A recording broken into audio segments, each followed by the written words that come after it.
Melanie Perkins was rejected by more than 100 investors.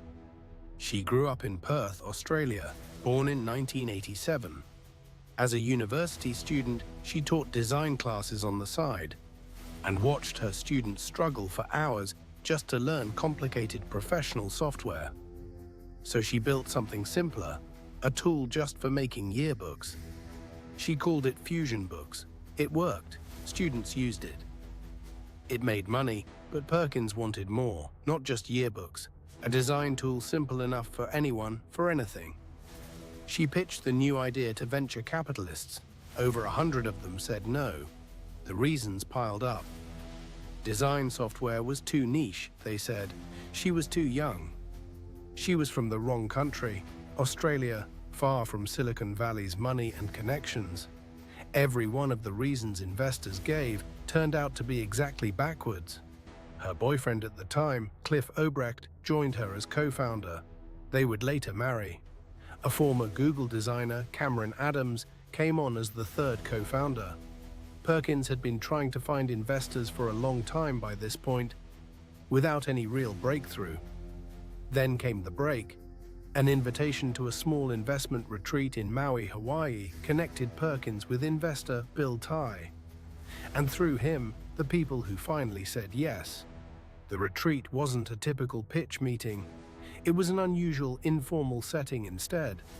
The retreat led to a $3 million seed round, plus a $2 million grant from the Australian government.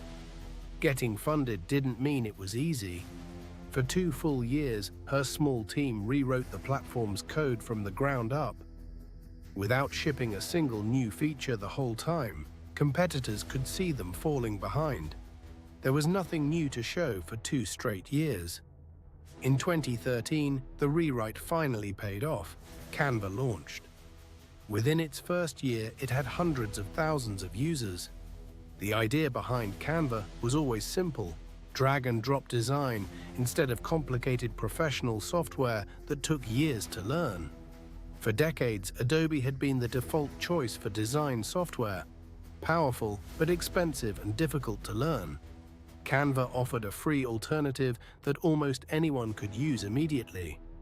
The growth never really stopped. Today, Canva has more than 260 million users across 190 countries. Canva started as a 2-person idea in her mother's living room.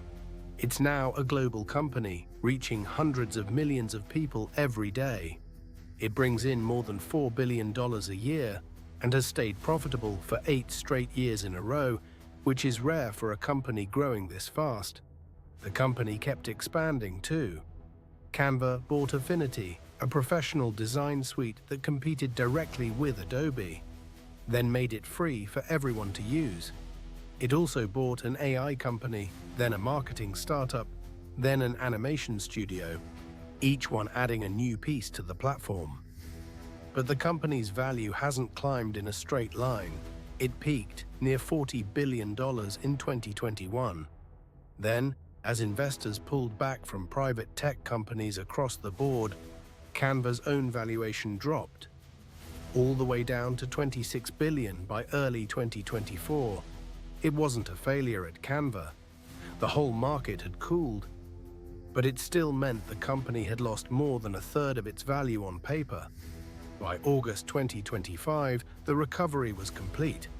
An employee stock sale valued Canva at $42 billion, higher than it had ever been before. An IPO was once expected as soon as 2026. But the company's own leadership confirmed this year that the target has shifted to 2027. As of this telling, Canva still hasn't gone public. Perkins' own stake in the company is now worth billions. Forbes puts her personal fortune at $7.6 billion. She and Obrecht have pledged to give away more than 80% of it. Through the Giving Pledge, the same commitment made by some of the world's richest people, they've already donated tens of millions of dollars, including $50 million in direct cash payments to families living in poverty in Malawi. Perkins has a name for the mindset that got her through all of it. She calls it Column B, thinking building toward the future she wanted instead of settling for what already existed. More than 100 investors once told Melanie Perkins no. Today, her company is worth $42 billion. She's giving most of it away.